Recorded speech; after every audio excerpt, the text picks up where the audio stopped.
what's driving the design requirements on these? Speed and altitude.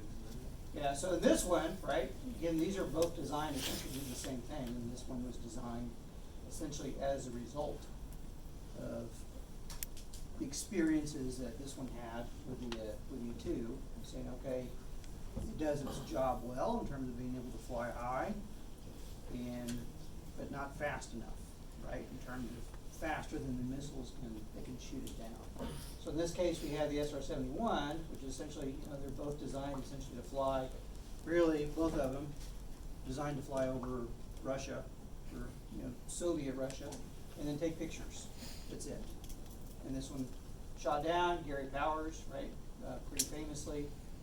This one then, let's design something that'll fly so fast and so high that nothing will be able to catch it, missile or otherwise. Okay. So what about this one then? Similar mission. UAV. So why wouldn't we design this one instead of this one? Doesn't need to go as fast. What? Doesn't need to go as fast. But you could design it to go as fast. What was the downside of this one? Big. It's big, Expensive. it really was huge, and more importantly, it was expensive, right? In terms of logistics and the fuel that it used. I actually got to see this fly once.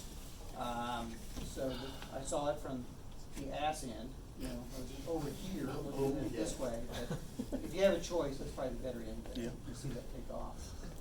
But when it was on the ground, it would leak hydrogen, because that's the fuel. It would make it?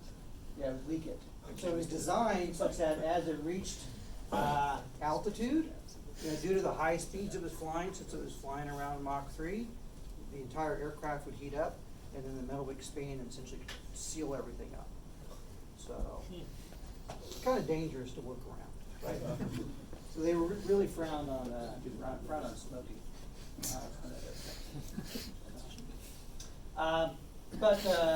These three aircraft, you'll notice they all kind of have the same configuration. In terms of plan form, you'll notice this does not have a tail, so it's using its main wing for its overall stability control. But these obviously have slightly different tail configurations. You will notice different strokes for different folks, right? These all have a single engine. Okay, their engine configurations are all different. There's not one design you can look at and say, well, this is how your engines should be designed for this specific aircraft. So you have a lot of options in there. It really boils down to the integration and what other things you have to deal with on that specific aircraft, primarily designed around the payload.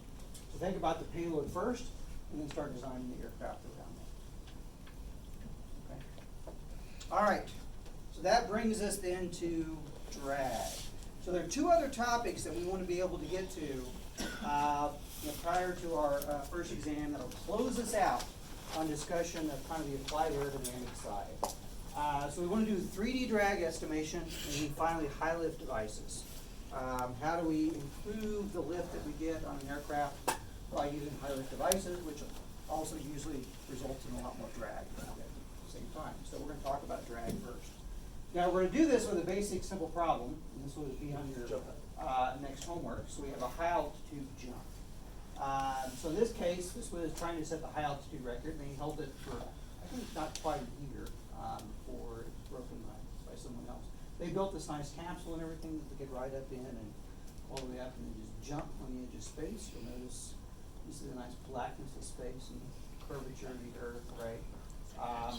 It's all fake, it's flat. The other guy basically just hung from the bar. He just took it up on a balloon and I fell off that. You don't need a capsule, you just drop you off in the balloon. Now, here's the problem that we have, right? This is actually a fairly simple force balance.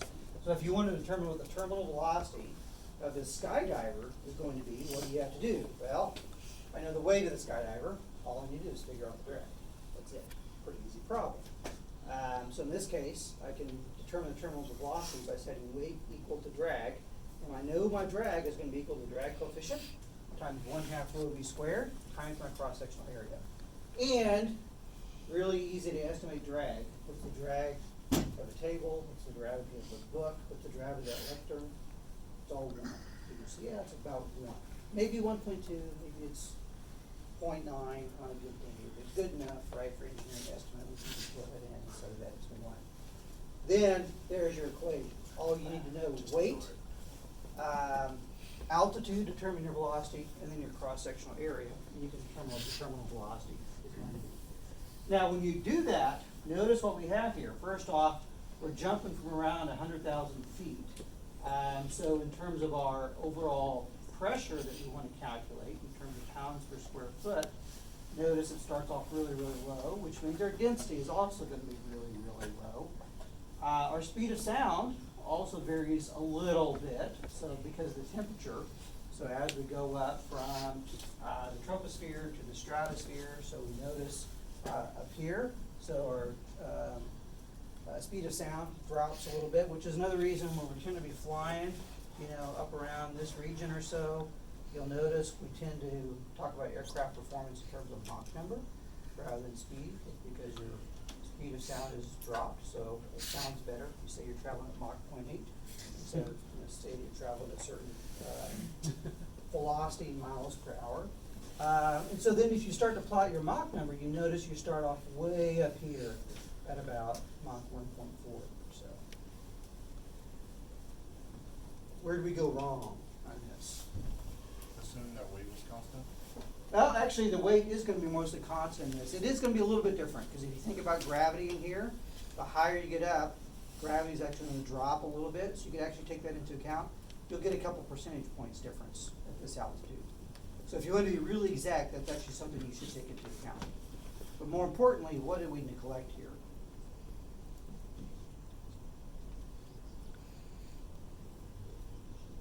Density of the air. Well, the density is taken into account in terms of pressure, so we are using the right density to be able to calculate this. But we assume the drag was constant. Okay, what we're not taking into account is compressible drag effects. Because as soon as you jump out, and you're starting from zero velocity, you're starting to accelerate, get faster and faster, but once you get up into the transonic velocities, your drag is no longer going to be constant. So you cannot assume that your drag is simply going to be around 1 or so. So what you have to do in this case is then you come back and say, well, I'm going to have a drag speed that's going to be a function of velocity and have an iterative process to go through and actually solve this. Okay? So that's one of the things you'll be exploring a little bit on the next homework, is try to come up with a better solution for this rather than just assuming that you have that single drag coefficient. Okay? Again, relatively simple problem, but you want to go up and drop a bowling ball from space and figure out how, you know, what that terminal velocity is going to be. You know, you need at least to be able to take those estimates into account. Okay? This is also what the first new Star Trek, right, where they jumped out, they did the space jump. Is that possible? Yeah, it's actually possible to do that. If you get high enough and, you know, you're in a low enough orbit, keep it in mind that they don't actually orbit in Star Trek because they have magic engines and stuff. But they could just jump out, sure, you could space jump. So, but hey, if you're in the 24th century, that'd be an awesome hobby, right? All right, drag coefficient then. Now, as I mentioned before, the drag is really, really the complicated part here, but it's also critically important, because we come in and start on our basic aircraft design and say, well, pretty good at our structures, we get our weight right, yeah, we're pretty good at arrows, we got our lift right. A little off in our drag means we're also going to be off in our overall thrust estimation as well. That means in terms of our engine selection. So this is a critical piece of that overall integrated aircraft design component to make sure our aircraft isn't overpowered, or more importantly, isn't underpowered. Both of those are bad things, but we want to try to be on target as much as possible. Now, the problem is, drag is a function of lots of different things in the aircraft.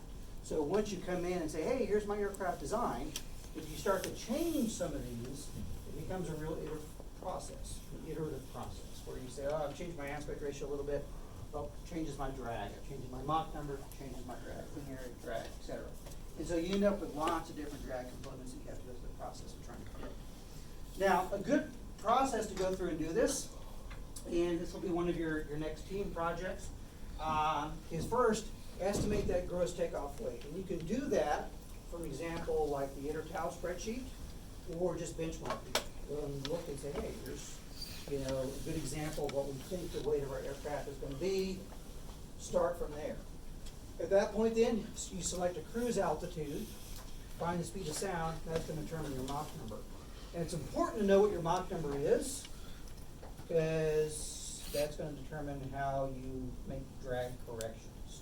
So one group in this class is gonna have easy, or actually two of the team projects are gonna have easy, because their Mach number is gonna be below 0.3. Don't have to worry about drag corrections in that case. Others are gonna be over here on this side. Depends upon what they decide, you know, 0.6, 0.8, will be somewhere, you know, within that realm. High enough that they'll actually have to consider, you know, implement drag corrections due to compressible effects on their drag coefficient estimation. Okay? From that then you can find the aircraft speed, and then you can find the CL. What this is your required lift coefficient. Doesn't mean you can actually make it. You know, at really low velocities, maybe this lift coefficient is 3. What's that mean? You know, you probably won't be flying with that, you know, velocity, because your lift coefficient requirement is gonna be too high.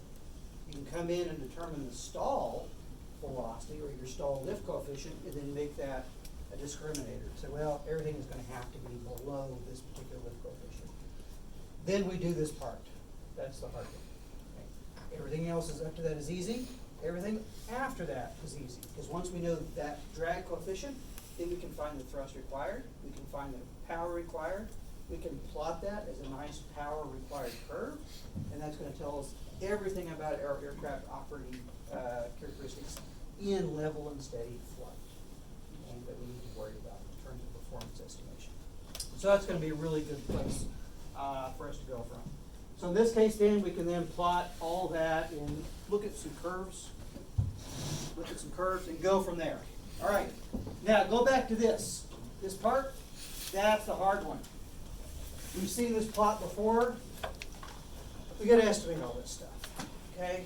Now, if we wanna do this correctly, we have to go through this process called drag buildup, where we essentially look at each one of these and say, how much of this is, how much drag do I have from this? How much drag do I have from this? How much drag do I have from this? How much drag do I have from that? And build it up one by one. Okay, so that's a process we're going to go through. For a full-on aircraft, then, we have to consider this not only for our on-cruise, but for every component of flight. Okay, so we come in, we look at our aircraft, or 747 in this case, we say, well, I gotta estimate my fuselage drag, I have to estimate my wing drag, I have to estimate the drag from all my nacelles, my engines, my empennage back here. Then when I'm in the landing or takeoff configuration, I have to look at the added drag from my flaps, my landing gears, whatever that I may have, okay?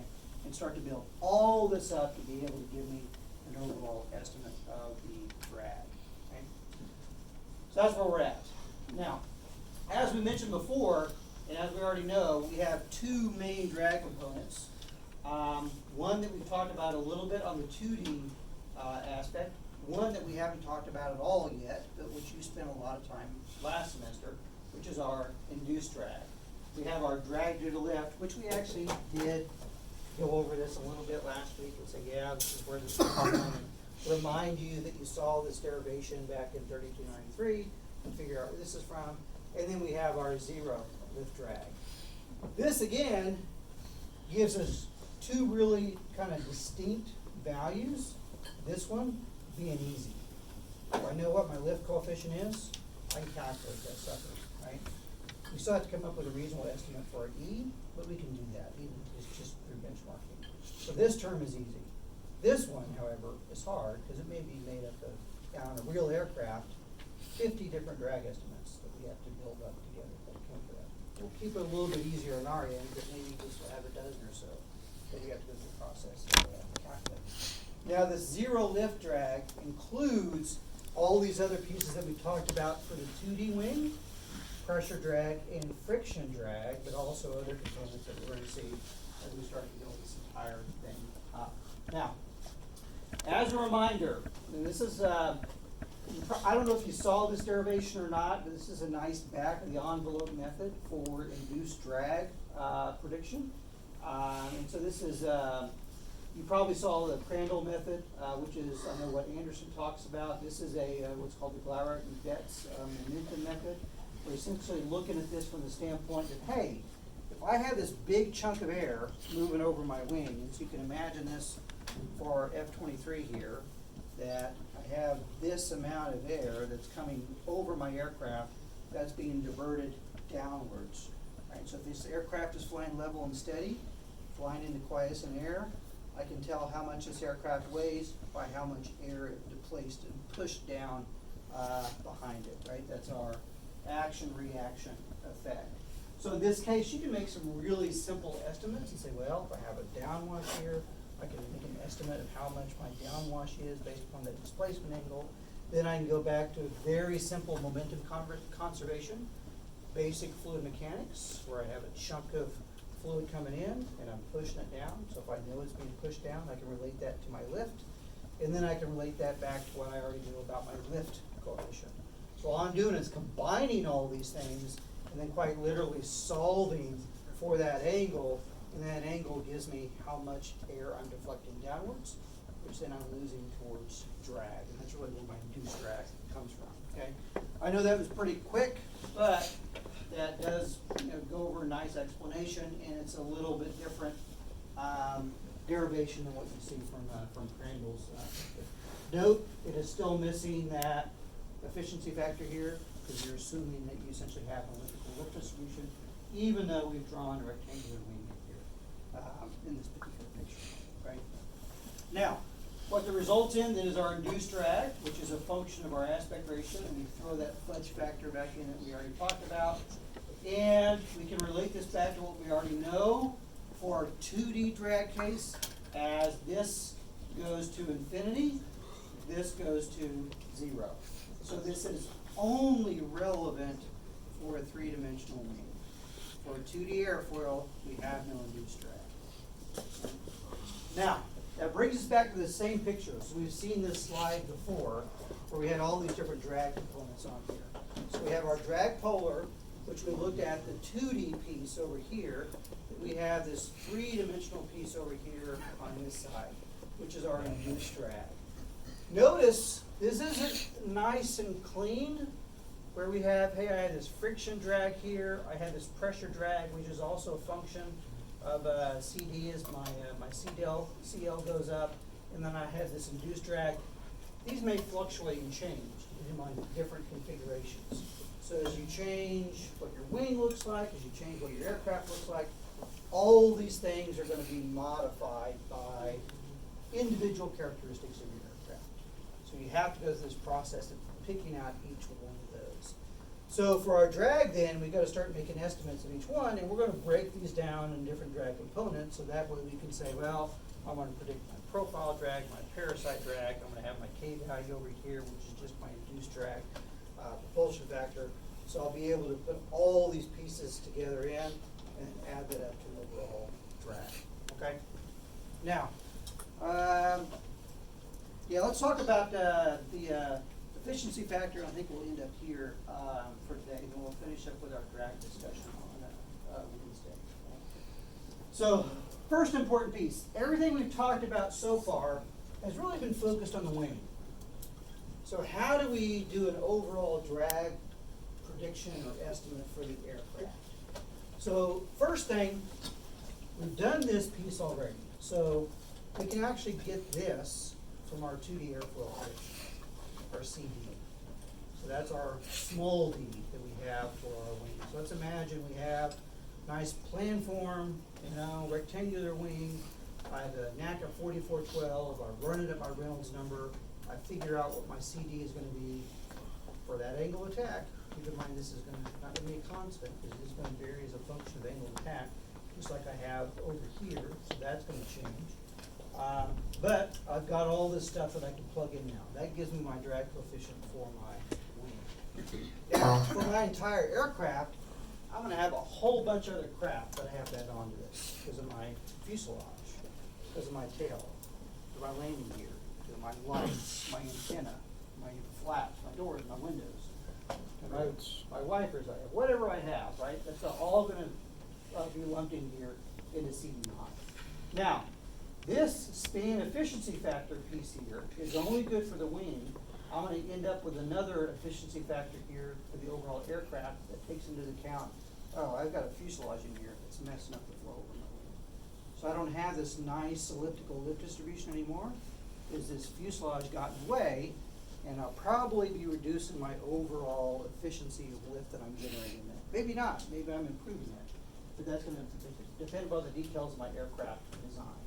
So I have both of these pieces that can go in. So what I'm gonna have to do now is calculate both of these separately for both the wing and the aircraft.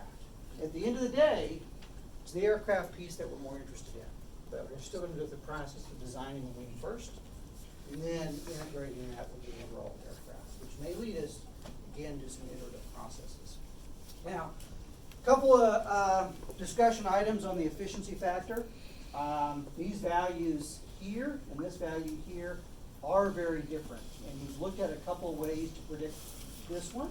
And here are some of those curves. What you'll notice is as your aspect ratio gets higher, which is good, your E gets lower, which is bad, right?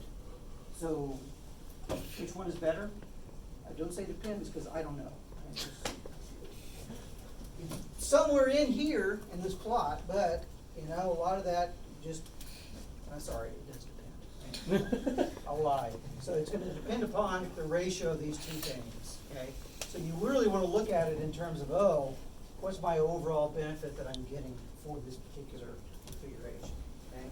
This is generally the behavior that you're going to see as you go to higher and higher spans. Your efficiency of that overall wing drops. And you get farther and farther away from the possibility of having an elliptical wing distribution on your wing. Okay? It is also a function of your CD naught. Notice as you get higher values of CD naught, that also impacts your efficiency factor. So that makes life even harder because this thing is not going to depend on this thing. Now, E naught, that's even more difficult, right? Because what you have with E naught is you have to include everything on the wing plan form. So the best way to deal with this is really by benchmarking.